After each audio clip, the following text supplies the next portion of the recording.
तो मैं वो सच्चाई बयान करना चाहता हूँ कि संत मत का खुदा क्या है जो मैंने समझा है।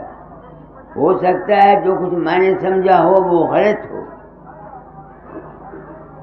तो आज आपको कबीर साहब का एक शब्द सुनाता हूँ, उसकी तशरीह करूँगा। पढ़ बेटी। शब्द की चोट लगी है तन में, शब्द की चोट लगी है तन में, घर नहीं चैन चैन नहीं बन में, ढूंढत फिरो पीवा नहीं पावो, औषध मूर खाई गुजरावो, शब्द की चोट लगी है तन में, घर नहीं चैन चैन नहीं बन में, तुमसे वेदना हमसे रोगी, बिन दीदार क्यों जिए वियोगी, एक रंग रंगी सब नारी, ना जानो को पी की प्यारी, कहे कबीर कोई गुरमुख पावे, बिन नैनन दीदार दिखावे, शब्द की चोट लगी है तन में, घर नहीं चैन चैन नहीं बानों में। अब देखो, वो कबीर कहता है शब्द की चोट अंतर में मेरे लगी, चैन नहीं आता। कोई गुरमुख हो वो मुझको बिना आंखों के उसके दर्शन कराए। अब मैं अपनी आत्मा से पूछता हूँ, कोई बिना आंखों के दर्शन कैसे होते हैं? जब मैं अपने आप को बारे वक्त बेवकूफ़ी से या सच्चाई से या गुरु की आज्ञा से संत सदगुरु वक्त कहता हूँ, तो मेरी ये ड्यूटी बनती है कि इन संतों की वाणियों के राज को खुद समझूं और दूसरों को समझा सकूं। कबीर कहता है कोई गुरुमुख मिले तो वो बगैर आंखों के दीदार करा दे। इस किस्म की वाणियों ने, संतों की वाणियों ने मुझको सारी जिंदगी पागल कर रखा और मैं इसी खबत में रहा। मैंने बसरे बगदाद में बीने सुनी, रोशनियां इतनी देखी कि रजाई ऊपर लगी हुई मकान की छत की कड़ियां गिन सकता था। उसके बाद जहाँ उस वक़्त की फोटो मेरे अंदर लगी हुई है। जब मैं वापस 12 साल के बाद आया बगदाद से नौकरी से अपनी नौकरी पर यहाँ, तो मैं अपने आप से तो कहता हूँ, क्या मैं कामी नहीं हुआ? क्या मैं कामी नहीं हुआ? दाता ने कहा था औलाद पैदा कर। अगर तो मैं सिर्फ औलाद के लिए औरत के पास जाता तो मुझे कोई अफसोस नहीं था। मैं तो स्वाद में फंसा। गुस्सा मुझे नहीं आता था, मगर जब स्टाफ के आदमी ट्रांसपोर्टेशन में गलती खाते, एक्सीडेंट का डर होता, तो मुझे गुस्सा भी आता था स्टाफ पर। वो मैंने उनका कर्म मार नहीं की, मगर क्रोध आता था। ऐसे ही वो मैंने नाजायज पैसा नहीं कमाया, रिश्वत नहीं खाई, मगर क्या मेरे दिल में ख्वाहिश नहीं होती थी कि मेरी तरक्की हो जाए। तो इससे साबित हुआ कि सिर्फ शब्द योग जो है ये बिना नैनन के दीदार नहीं करा सकता। अगर शब्द के सुनने से, तो बसरे बगदाद में मैंने सुने, बी ने सुनी, पुरुषोत्तम दास बैठा हुआ है कि स्टेशन पर, मैं इंस्पेक्टर था, इंस्पेक्शन के लिए गया, वहाँ मुझे अब तक नज़ारा याद आता है, मुझे सारा आसमान भी नहीं सुनाई देती थी और कुछ नहीं नजर आता, मगर इसके सुनने के बावजूद भी मैं कहाँ गया, मैं ज़ाहिरा मैंने कोई पाप नहीं किया, मगर काम से मैं ना बचा, क्रोध से मैं ना बचा, लालच से मैं ना बचा, वो मैंने नाजायज लालच नहीं किया, ये ठीक है, अपने घर से बाहर नहीं गया, मगर हुआ क्या, तो मैं सोचने के लिए मजबूर हुआ कि वो क्या चीज है जिसके जानने से फिर हमको किसी दूसरी चीज की जरूरत नहीं महसूस होती। ये है आजकल सब जगह शब्द योग है, मैं भी मानता हूँ शब्द योग है, सब लोग शब्द योग करते हैं, उनसे आत्मा से पूछो कि तुम शब्द योग सुनते हुए क्या तुम में काम नहीं पैदा होता, क्या तुम में लोभ नहीं आता, क्या तुम्हें मोह नहीं आता? आता सिर्फ मुझे ही नहीं, बाबा सावन सिंह की मैंने एक फोटो देखी है जिसमें 5 आदमी नीचे चोर बैठाए हुए हैं, काम करो लोभ मोह उनको नत्थे दी हुई हैं और उनकी भाग्य बाबा सावन सिंह के हाथ में दी हुई है, ऐसी फोटो मैंने देखी है।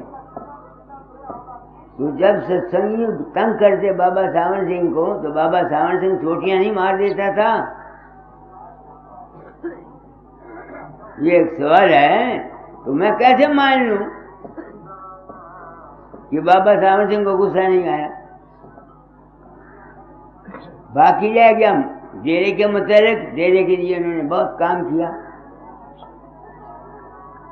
ये और बात है कि एक शख्स ने अपने लिए लालच किया या दूसरों के लिए लालच किया, सत्संगियों के लिए लालच किया।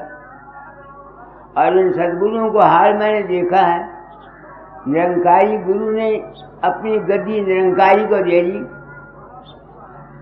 और निरंकारी ने अपने आप को भगवान कहा। अगर वो भगवान था या है तो जो कुछ इस वक्त हो रहा है इसको ठीक कर दे। एक सवाल है मेरे अंदर पैदा होता है कि अगर सचमुच वो भगवान है या कोई और महात्मा भगवान बनता है, कोई भी हो, मेरे गुरु महाराज हो, बाबा सावन सिंह हो या राधा स्वामी दयाल हो या कोई भी हो, अगर वो भगवान बनता है तो वो करके कुछ दिखाए। राधा स्वामी दयाल खुद 2 साल खुद सख्त बीमार रहे, बाबा सावन सिंह बीमार रहा और फिर इन्होंने सारों ने गद्दियाँ दी। किसको? निरंकारी अपने पुत्र को दे गया गद्दी, हंसा अपने लड़के को गद्दी दे गया,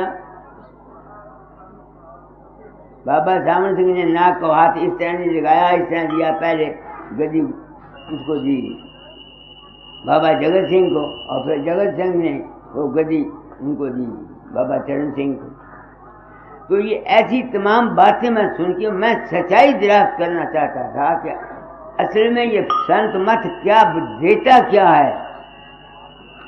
संत मत की कोई गद्दी नहीं है ना, इसका ताल्लुक सिर्फ आदमी के मन की हालत की को ठीक रखना है। तो ये मन की हालत ठीक अपने ऊपर बताता हूँ, मेरी खुद ठीक नहीं रही, मैंने बथेरे आरतियाँ की हैं, सब कुछ किया है, मगर मन में बाज़े वक्त उस वक्त को छोड़ो, इस अब 93 साल की उम्र में मेरे दिल में बाज़े वक्त ऐसा ख्याल पैदा होता है जिसको मैं नहीं चाहता, मगर वो ख्याल मेरे दिल में आ जाता, फिर मैं काटता हूँ। वो कैसे काटता हूँ? सिर्फ आप लोगों की दया, आप लोगों की मेहरबानी से मैं उसको काटता हूँ।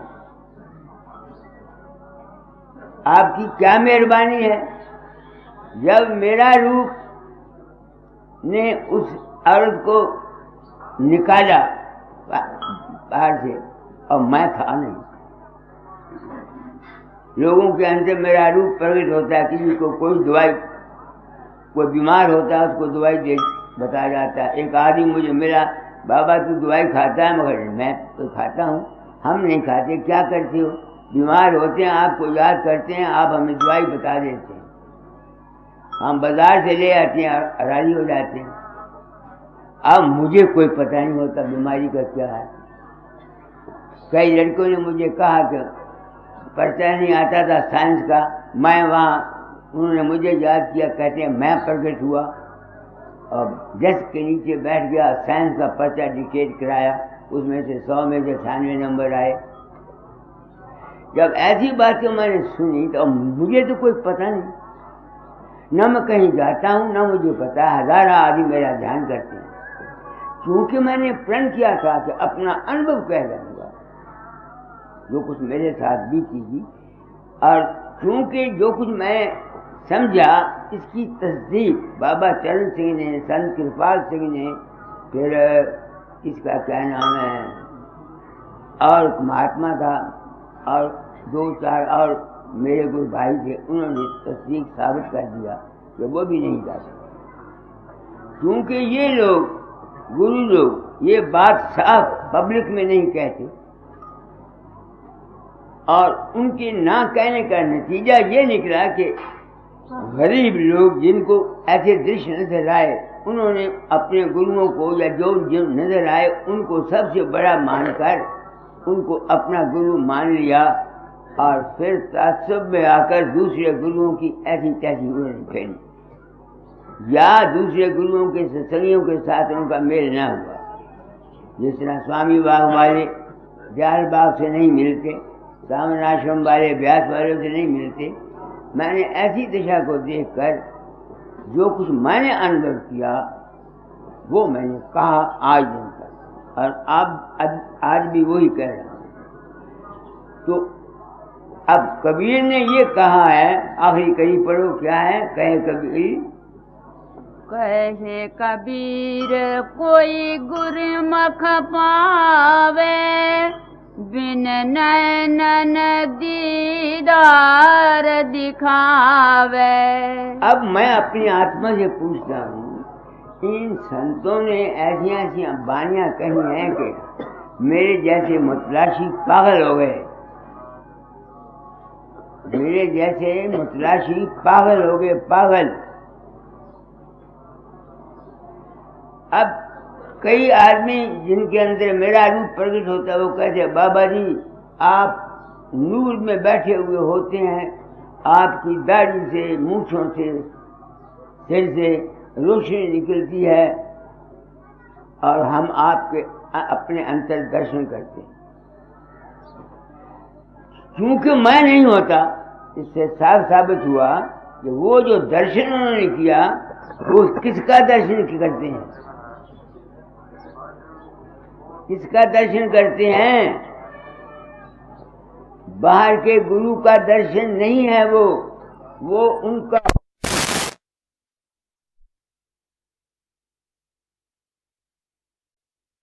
कंडीशन कमरे बनाए, इसलिए क्योंकि मेरे समय एक ड्यूटी थी कि निबल अबल और अज्ञानी जीवों की मदद करना, इसलिए मैं साफ गोई पर आ गया कि ऐ इंसान तू भूल में है,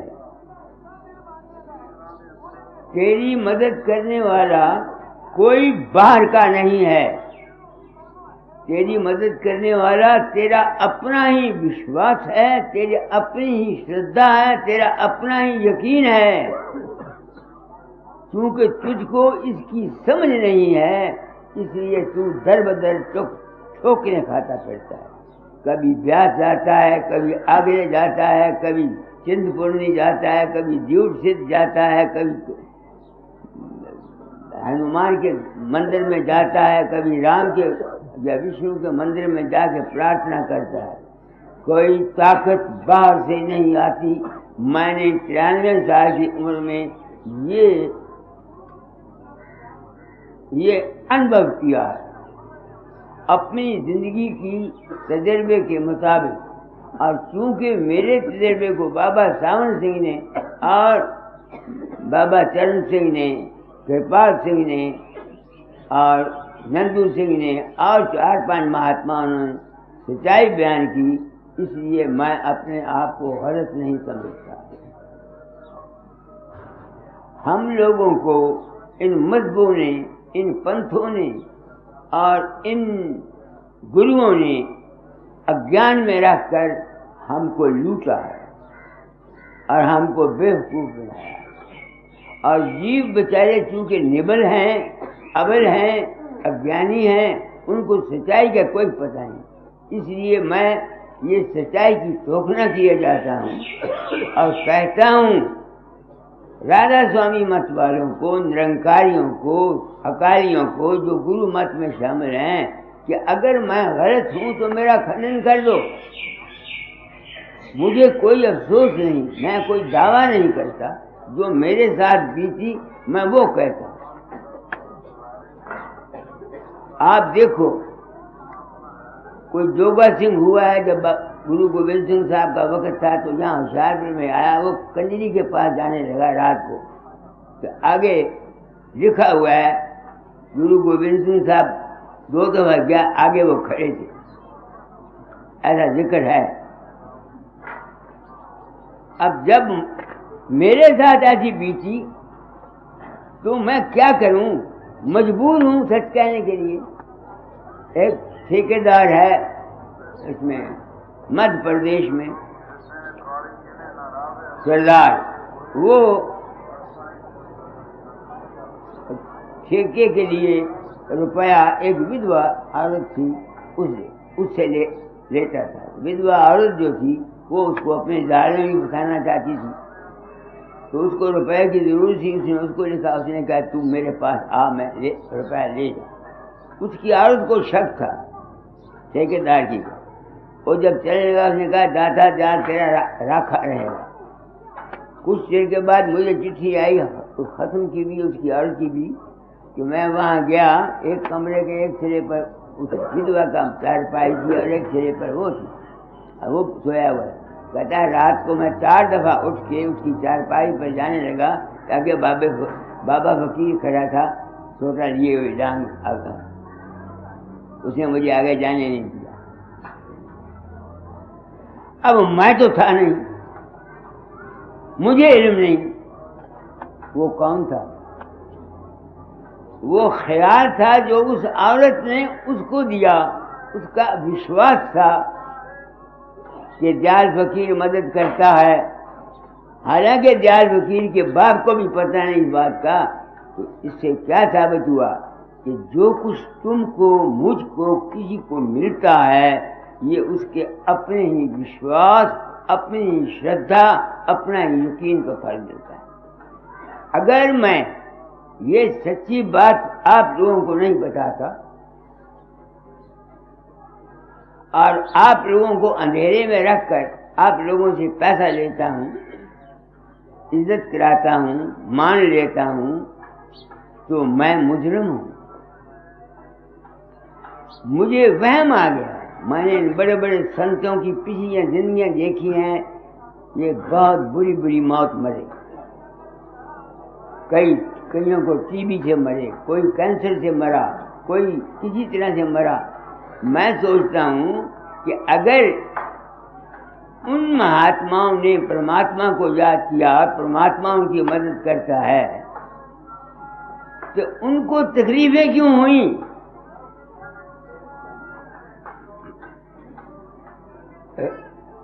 रमन ऋषि कितना बड़ा फरा था, उसको पिछली उम्र में दोनों बाजुओं में कैंसर हो गया।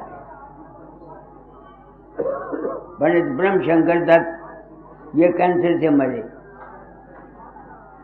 सरकार साहब टीबी से मरे। तो मैं सोचता हूं सच्चाई क्या है? जब क्या उसका नाम है, यीशु मसीह जैसा जो खुदा का बेटा अपने आप को कहता था, जब वो अपने किसी कर्म की वजह से सूली पर चढ़ाया गया, तो इंसान क्या करे? खुदा को याद करने वाले गुरु अर्जन देव जी इतने भगत, इतने नेक, इतने श्रद्धालु, उनको भी तकलीफ हुई, तो फिर मैं किस नतीजे पर पहुंचा? मैं कहता हूं, ऐ बंदे, तू बेशक राम राम न जप, सिर्फ अपने कर्म को, अपने ईमाल को, अपनी नीयत को साफ रख। ये तालीम बदलना चाहता हूँ गुरु की आज्ञा के। उन्होंने कहा था चोला छोड़ने से पहले तालीम बदल जाना। दाता दयाल ने ताम बनाई। क्या अगर वो संत थे, लोग कहते हैं संत अंतर्जामी होते हैं, तो उनको पता नहीं था कि ताम उजड़ जाएगी? मैंने हालांकि कह दिया 1921 में दाता देवी ताम उजड़ जाएगी, और 16 साल के बाद उजड़ गई। तो मैं क्या तालीम बदलना चाहता हूँ? ऐ इंसान, इस भरोसे पर मत रहो कि तू खुदा को याद करता है। खुदा को याद करने वाले ज्यादा दुखी मैंने देखे हैं।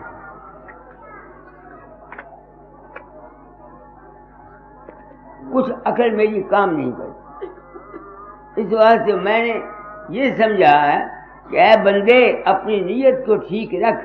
अपनी जाती जिंदगी के लिए, अपने जाती मतलब के लिए किसी रिश्तेदार को, किसी आदमी को, किसी गैर आदमी को धोखा ना दे, 420 ना कर, हेरा फेरी ना कर।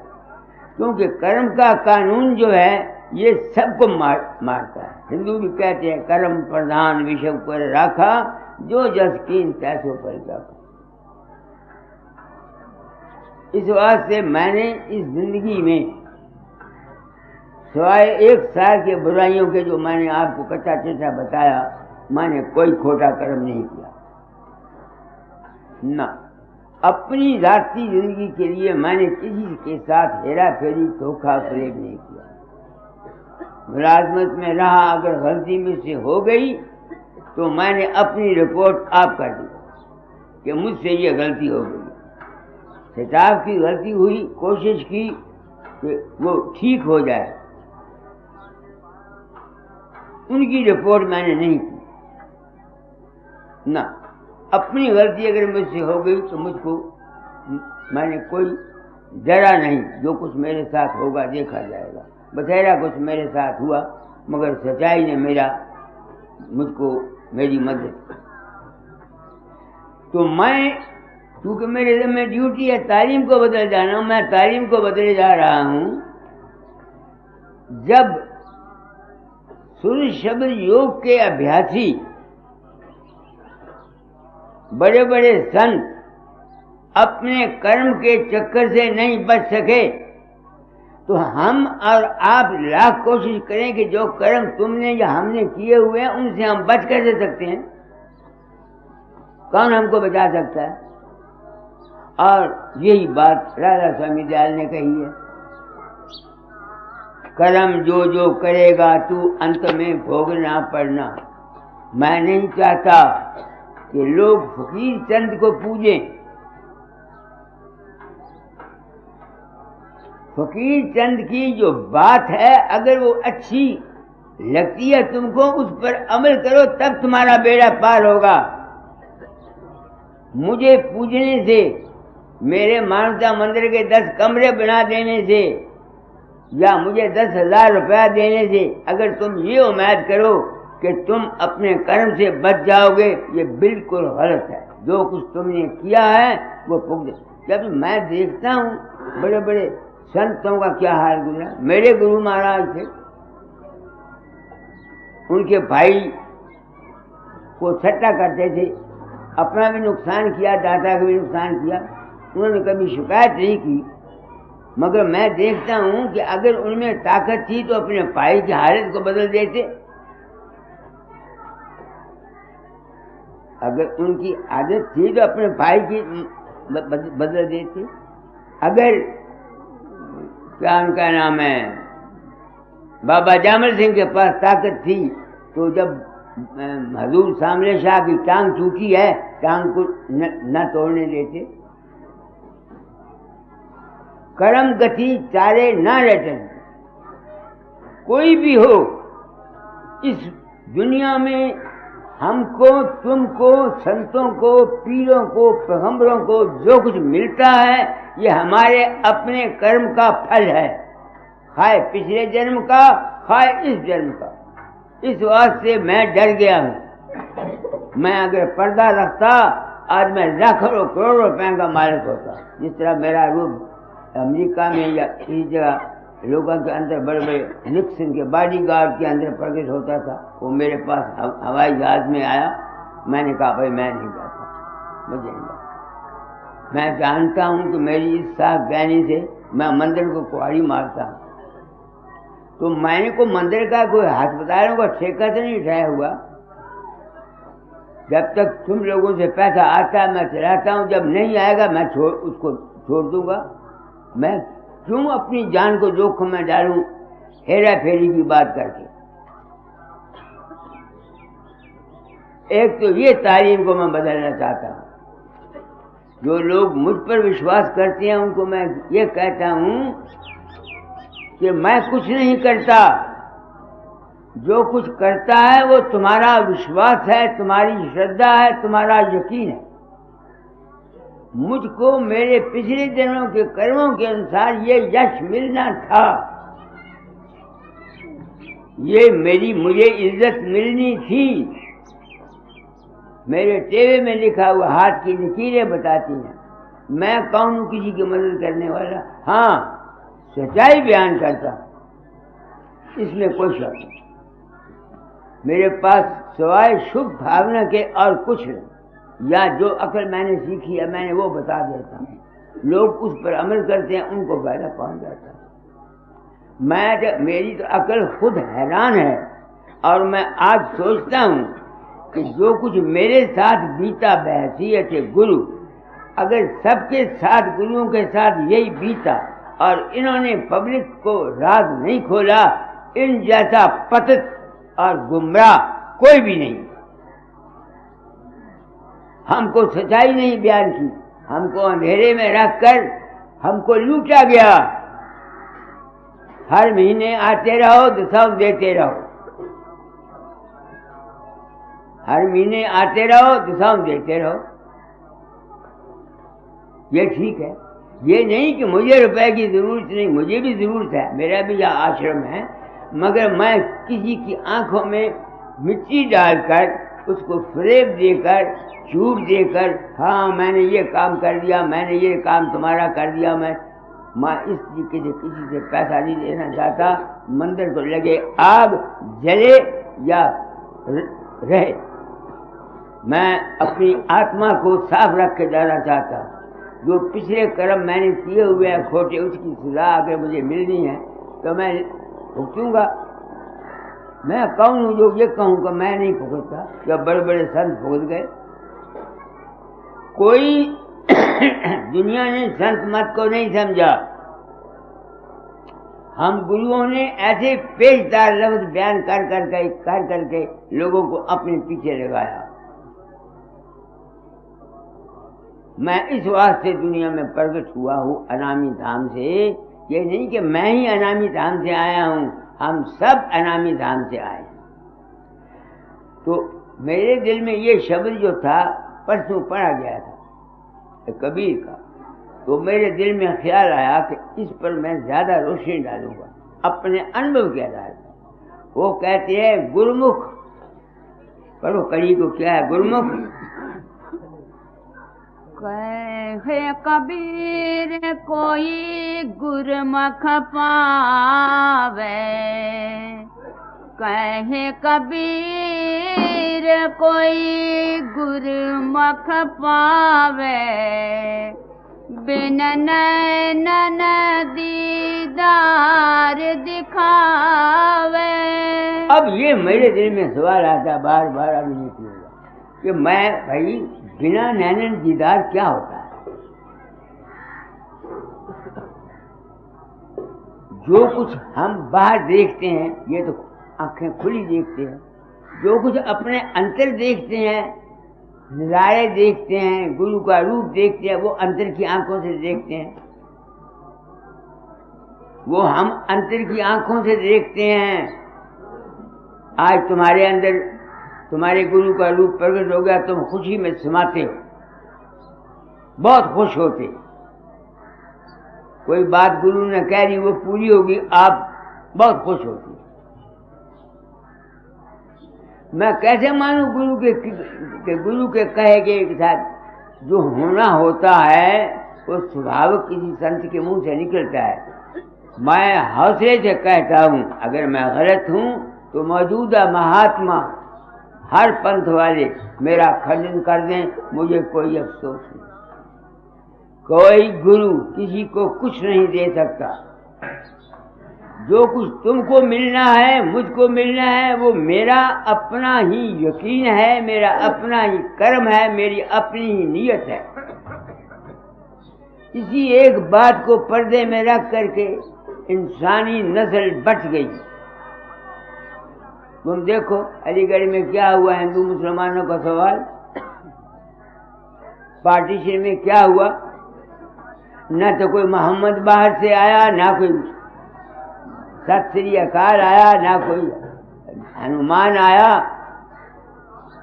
हमने मुसलमानों ने या अली कह के हिंदुओं के सिर काटे, और हिंदुओं और सिखों ने सत श्री अकाल कह करके और बजरंग बली कह के मुसलमानों के सिर काटे।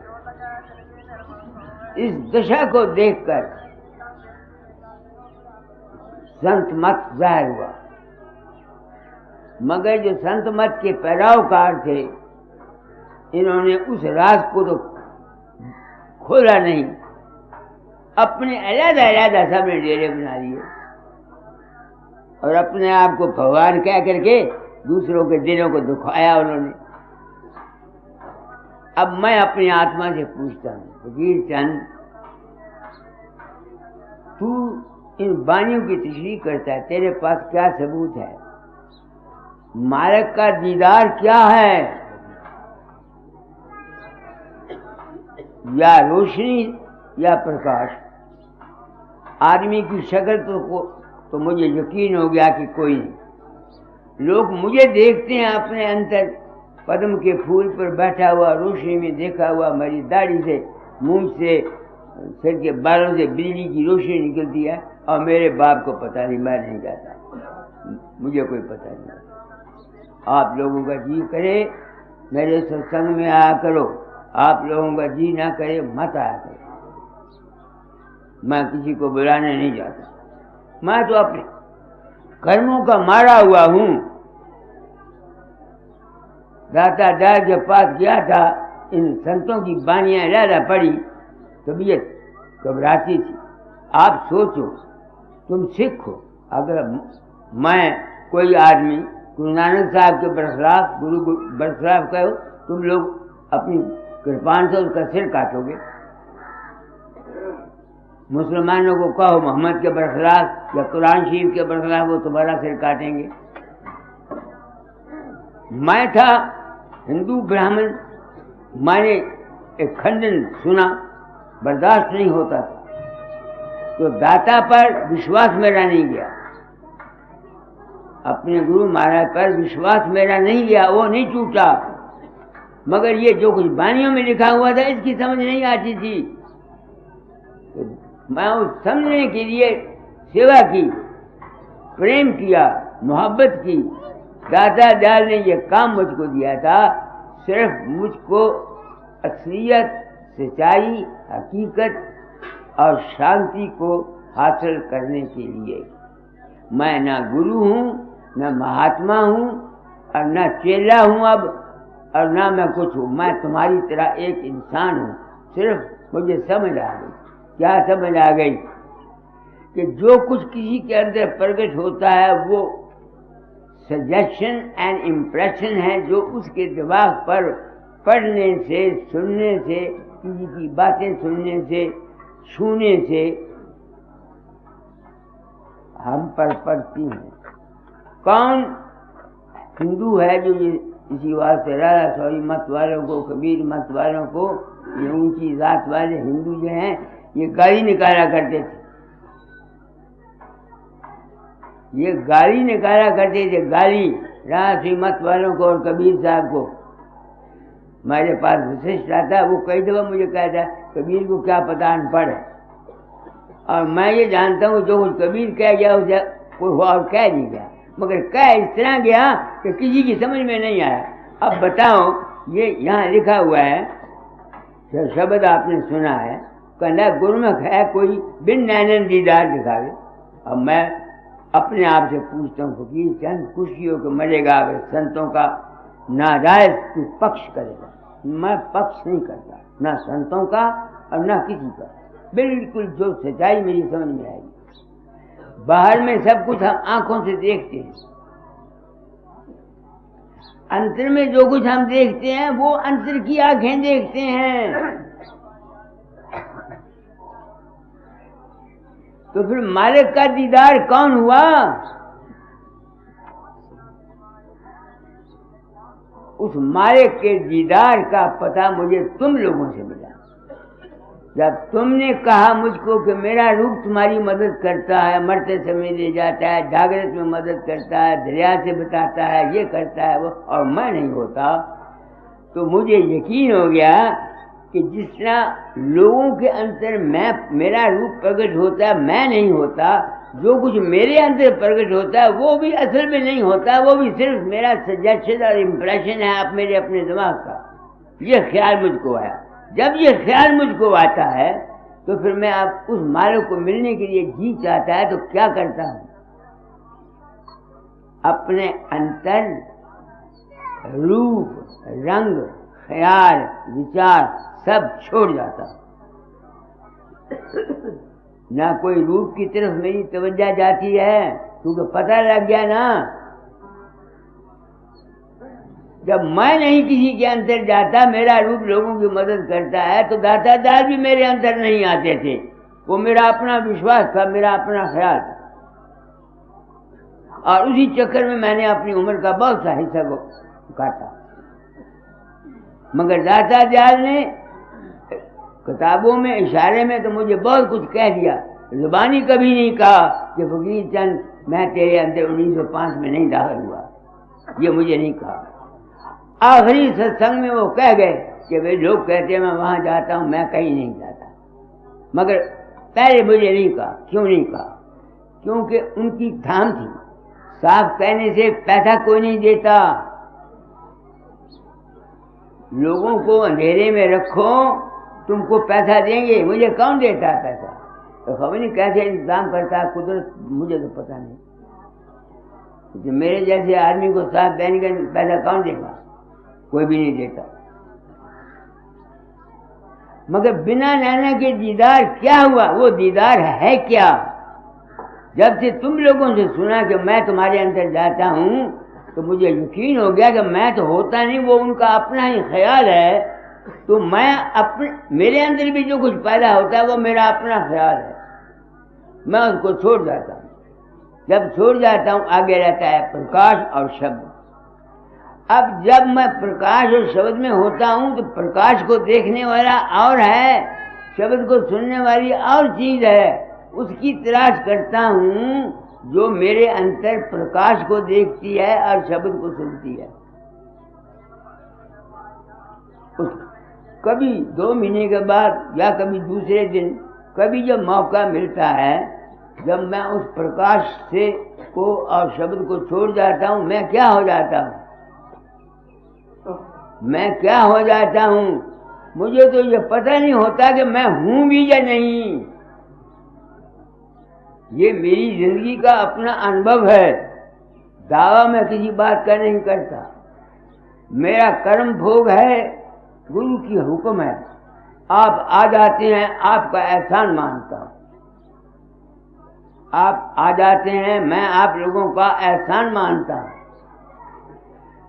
संत मत का अधिकारी है कौन? मेरे पास जितने आदमी आते हैं, किसी के पास बेटा नहीं है वो पुत्र मांगता है, किसी के पास लड़की की शादी नहीं वो ये मांगता है, अपनी अपनी दुनिया। ये संत मत सब दुनिया के लिए नहीं है, ये तो खास खास आदमियों के लिए है जो इस रास्ते पर चलने वाले हैं। हाँ, इससे एक फायदा ये है कि अगर इसकी सच्चाई पता लग जाए तो हमारा मजहबी तासब दूर हो सकता है। तुम्हारी मर्जी है तुम रामकृष्ण को पूजो, तुम्हारी मर्जी है तुम देवी को पूजो, तुम्हारी मर्जी है गुरु को पूजो, तुम्हारी मर्जी जिसको मर्जी पूजो। वो जिसको तुम पूजते हो वो तुम अपने आप को पूजते हो। जिसको तुम पूजते हो तुम अपने आप को पूजते हो। लोग जो मुझे पूजते हैं, मेरा ध्यान करते हैं, मैं तो जाता नहीं, मेरा तो ध्यान करते होता नहीं, वो अपने ही मन को पूजते हैं मेरे रूप द्वारा। इतना फर्क है। तो फिर अब मालिक क्या निकला जिसका मुझे इंतजार होता है। ये वो हालत है जहां न मैं है और न तू है। हाँ, मैं वीर गिरो, न वहाँ राम है, न कृष्ण है, न देवी है, न देवता है, न वहाँ नाम है, न वहाँ अनामी है। ये मेरी समझ में आया, क्योंकि यही बात स्वामी जी ने और कबीर साहब ने कही है। इसलिए मैं इस उम्र में मजबूर हूँ कि संतों की वाणी को मानूं और इन संतों के आगे सिर झुकाऊं, क्योंकि उन्होंने जो कुछ कहा वो ठीक कहा। अब उनके शब्द सुन लो, वो निकालो शब्द, कबीर का निकालो या उसका निकालो, चलो जेठमी ने पढ़ो। देखो वो क्या कहते हैं, मालिक कहाँ है। मालिक जहाँ हमने पहुँचना है, जहाँ स्वामी जी पहुँचाते हैं, वो क्या है। पढ़ो।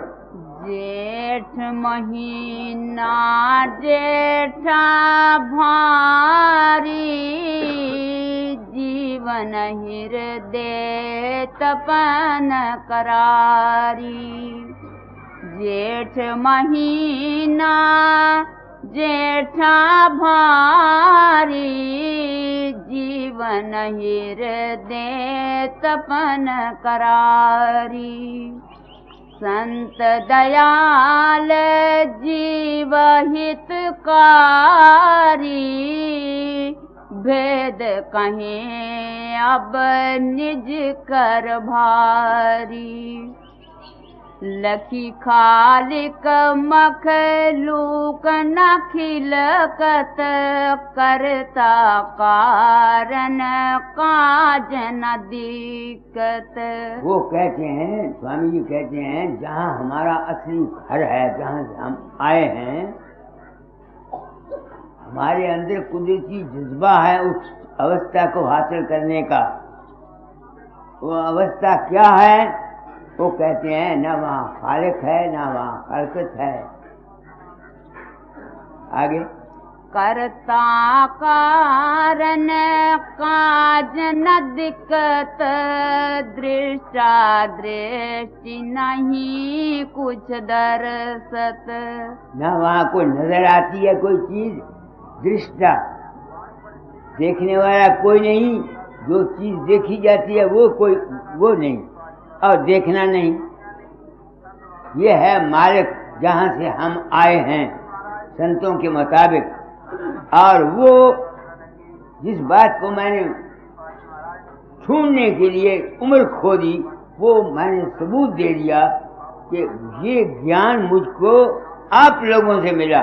इसी वास्ते इस मेरी पिछली उम्र में मैं आप लोगों को अपना सच्चा सदगुरु मानकर आप लोगों को नमस्कार करता। एक मैं ही नहीं करता, कबीर भी कर गया। कबीर कहता है, शिष्य में गुरु को ये जाने सबको, गुरु निवे शिष्य को कोई विरला ही हो। जब मैं ये कहता हूँ कि भाई मैं आप लोगों को अपना सदगुरु मान के नमस्कार करता हूँ, तो उसके सबूत में मैं कबीर साहब की बानी पेश करता हूँ। दूसरी, सिख मत के गुरु जो थे, संगत को पंखा चोला करते थे, उनकी सेवा किया करते थे। क्यों? वो जानते थे कि असलियत क्या है। ये गुरु सब जानते हैं कि असलियत क्या है, मगर पब्लिक को साफ बयानी नहीं करते। क्यों नहीं करते? एक पब्लिक को इस साफ बयानी की जरूरत नहीं है, और अगर कर दें तो महाराज ठहुआ नहीं, पैसा नहीं आता, कोई देता नहीं। ऐसी ऐसी रोचक और भयानक बातें इन्होंने बनाई हैं। स्वामी जी ने नहीं बनाई, कबीर ने नहीं बनाई, जो उनके आगे पैरोकार हुए उन्होंने बनाई। नाम ले जाओ जी, अंत में तुमको गुरु आके ले जाएगा, ये लिखा हुआ। अब लोग इस एक ख्याल से पंथ में शामिल हो गए। कौन ले जाता है? लोग मरते हैं, वो कहते हैं बाबा आया, बाबे के बाप को पता नहीं कौन मर गया। ये जितना खेल है सब धोखे का खेल है। हम लोग धोखे को पसंद करते हैं। स्वामी जी ने भी शब्द में लिखा है, धोखा मत खाना जगा प्यारे, हैं? धोखा मत खाना जगा है प्यारे। ऐसे ही है, धोखा मत खाना जगत में है मेरे प्यारे।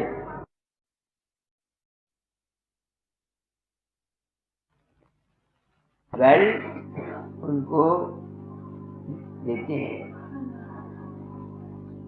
क्या नाम है, सारा देते आगे। शब्द के सुनते ही अंतर में जो बिरती सो गई, छिन्न पल में वासना माया की सारी खो गई। ये है माया का जज्बा छूट गया। मेरा तो गुरु की दया से काम किया था, आप लोगों ने छुड़ा दिया, आप लोगों ने सुना लिया। अब मेरे मन के अंदर कई दफा ऐसे ख्याल उठते हैं जिनको मैं नहीं चाहता, मगर इस ज्ञान से कि ये कल्पना है, माया है, कुछ नहीं, मैं इसको काट देता। इसका असर मुझ पर नहीं जाएगा। कल ज्ञानी के प्रारंभ कर्म न हो, दुनिया ने ये समझा ज्ञानी के पिछले कर्म किए हुए वो भी माफ हो गए, ये दूसरी बात है। ज्ञानी के आइंदा कर्म नहीं बनेंगे, ये तो मैं मानता हूँ, पिछले जो है भोगने पड़ते हैं। कोई भी हो, राम हो, कृष्ण हो, देवी हो, देवता, कोई भी हो, सबको भोगने पड़ते हैं। आगे राधा स्वामी राधा स्वामी राधा स्वामी राग को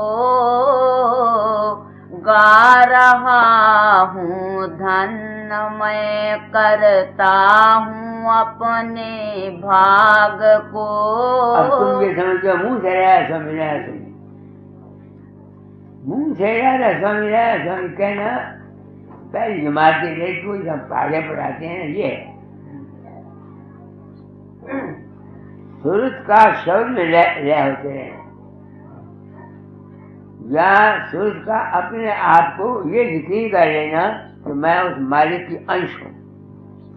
इस यकीन का हमेशा रहना ही